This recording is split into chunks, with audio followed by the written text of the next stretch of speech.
Okay, so while that is happening, it's a pleasure being here today.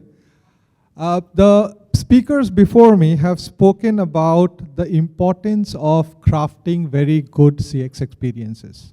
And I was talking to Anish just during the break, and a lot of businesses are currently commoditized, right? Between one bank and the other, how do you differentiate? Between one delivery platform and the other, how do you differentiate, right? So one of the key differentiators which we talked about today is the customer experience which you bring to the table, right? So today I'm going to talk about measuring the ROI of your customer experience. The experiences which you are crafting, what is the ROI which you are getting out of them? So good evening, good afternoon, ladies and gentlemen. I'm still in a different time zone, sorry, good afternoon. So it's a pleasure to be in Mumbai and talking to all of you. I am the CTO of Numr. Numr is a customer experience measurement and management platform. So it's a SaaS product, and we have a consulting arm also. And we work with, we are very big in the BFSI space. We'll work with a lot of financial institutions in India and across the world. We are pretty big in auto and retail. And we have offices kind of everywhere. So looks like the fonts are not compatible. So my whole presentation won't work.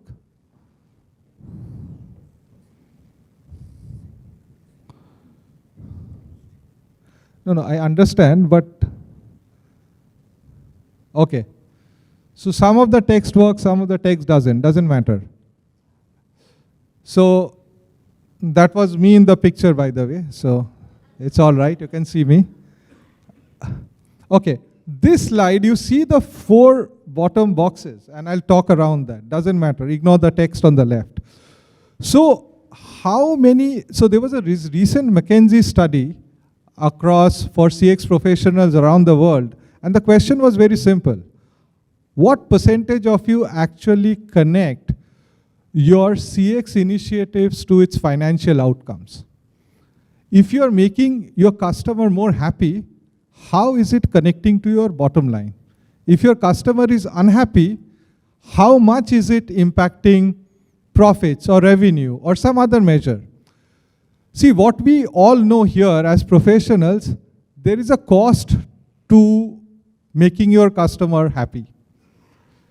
There is a cost to removing unhappiness also, because customers can be unhappy for various reasons. And as a company, we all know that we cannot target all issues at the same time. So what do I prioritize? So the McKinsey study basically said only 4% of companies around the world tie their experience to financial outcomes, right? And this is something which we do. So let's look at a typical customer journey.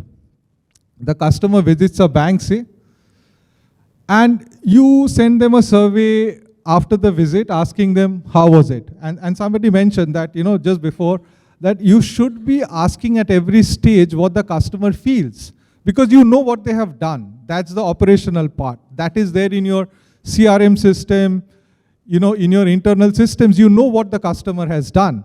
But you want to know if they have interacted, they have interacted with your chatbot, they have gone and online bought a product, you know what they have done. Your IT systems are telling you that. But you don't know what they feel about that interaction. So you should be asking them.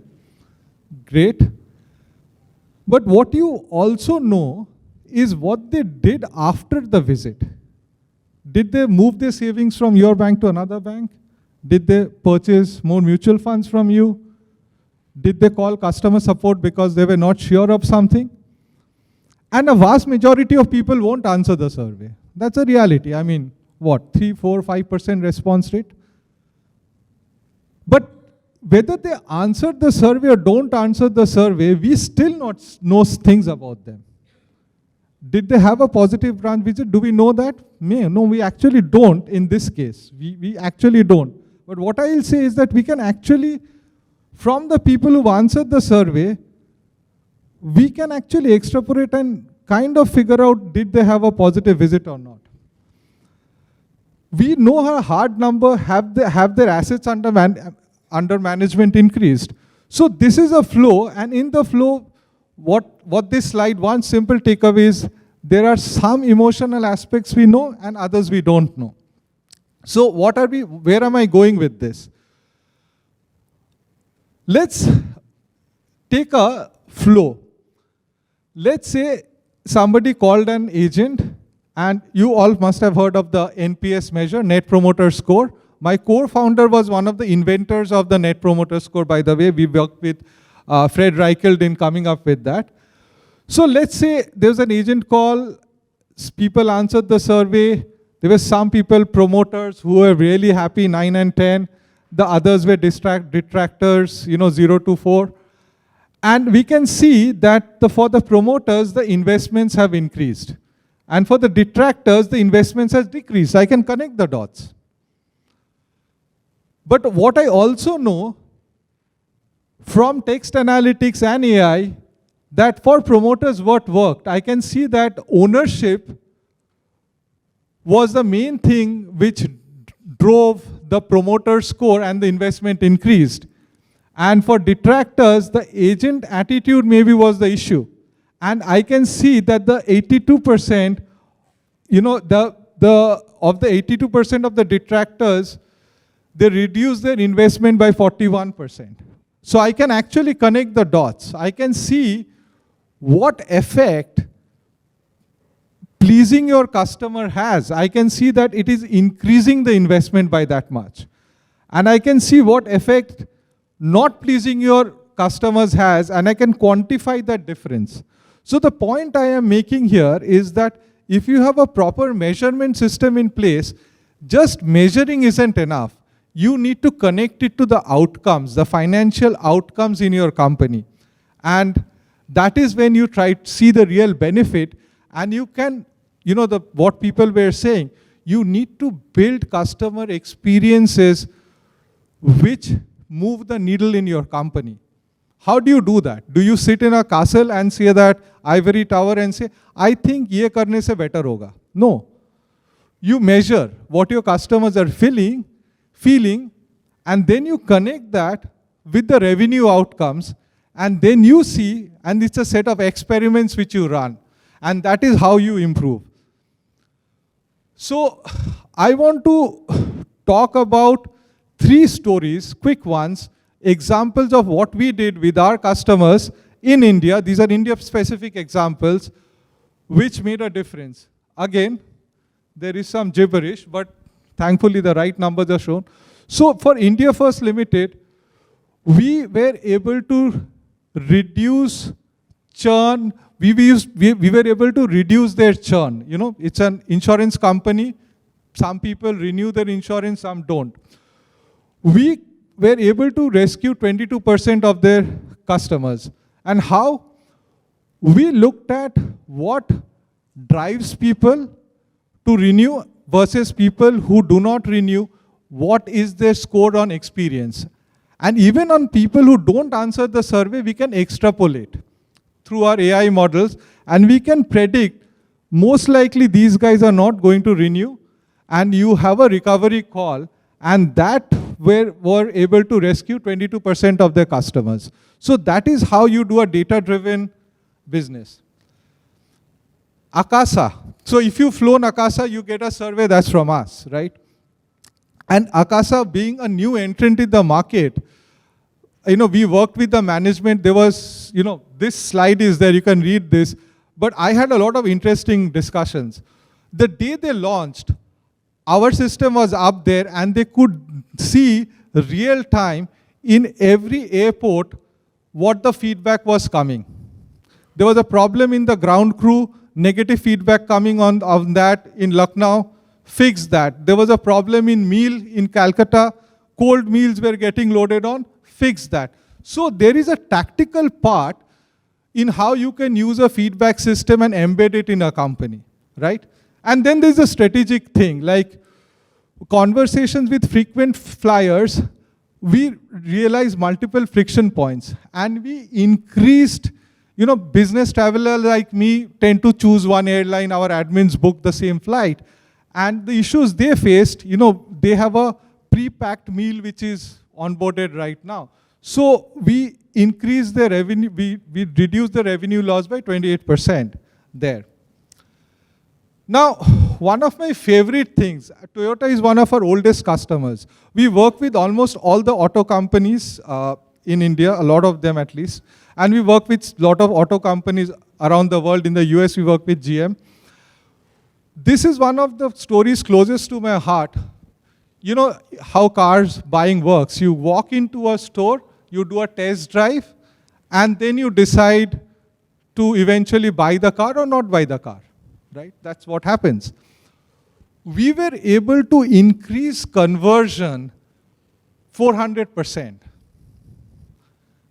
And the reason is, we looked at the data of people who came in, the experience they had, and what they felt about that experience versus people who walked in and didn't buy a car, what their experience was. So one of the key things, for example, and I know this is not in the slide, I'm just balling it here, is that the availability of the right model of the car to test drive was a big problem.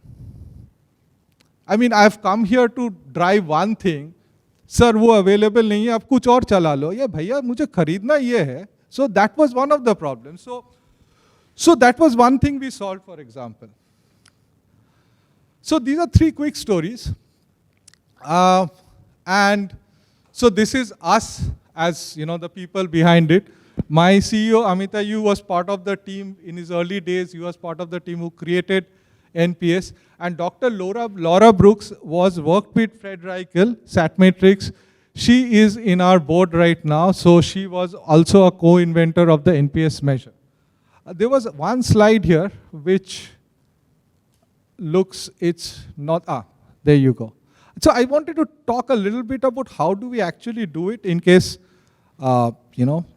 it's interesting. Yeah, so 5 minutes, I think I'm perfect on time. So what we do, how do we do this? There is no, black magic here. All the interaction data in your system comes to us, and we kind of group people, cluster it into our data lake, and then we send out surveys. But a lot of times they are also not regular surveys. We have conversational surveys, which go out. And then, so we apply the context. People talked about the context, and that's very important. I mean, if somebody is really frustrated with your interaction, you don't tell them, how likely are you to recommend me to your friend and family. There is a right thing to ask at the right place. And we know that. So we design your feedback from the customer in a way which is relevant. You ask the right questions at the right time. When your wife is angry, you do not ask her to make you a sandwich. There is a time and place for everything. So you have to time it right. That's what we do. And then we take in a lot of, you don't often need to even ask a question. Like I look at my wife and I know she's angry at me, right? People are interacting with your bot, they're interacting with your system. A lot of time, that interaction itself, we can do a predicted NPS score, right? So that's what we do. And we score them. And then our action and insights engine takes over. There are a strategic part and a tactical part. The tactical part gives alerts, like the Akasa example I was giving. Across the organization, we believe CX is not something which should be driven by the CX team. You cannot change how your customers feel about you because some people sitting in their AC rooms think this is how it should work. People from the ground up, the frontline agent to the CEO needs to be involved in that process. And we enable people at every level to have the right tools. So an agent in India First Limited has a dashboard which says, this is the one point you need to work on. There is a massive amount of regressions which have run in the background to say what that person needs to work on, and it is surfaced to that person at the right time. The CEO, on the other hand, sees the big picture, a dashboard, which says that across all my touch points, this touch point, fantastic, don't need to worry about it. This touch point, this is one thing I need to worry about. That is my strategic goal for the next quarter. So we enable people across the organization to get involved in the CX process. So we work a part of your team. And that's it, really. I mean, 20 minutes is 20 minutes. So time for questions, if any. Go ahead.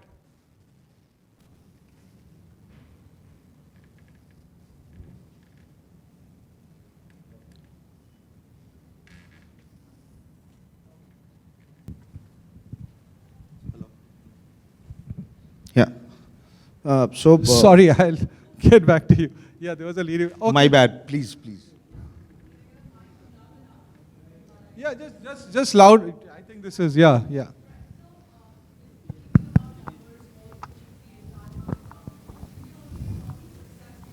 Ain't you think that at times experience is overrated?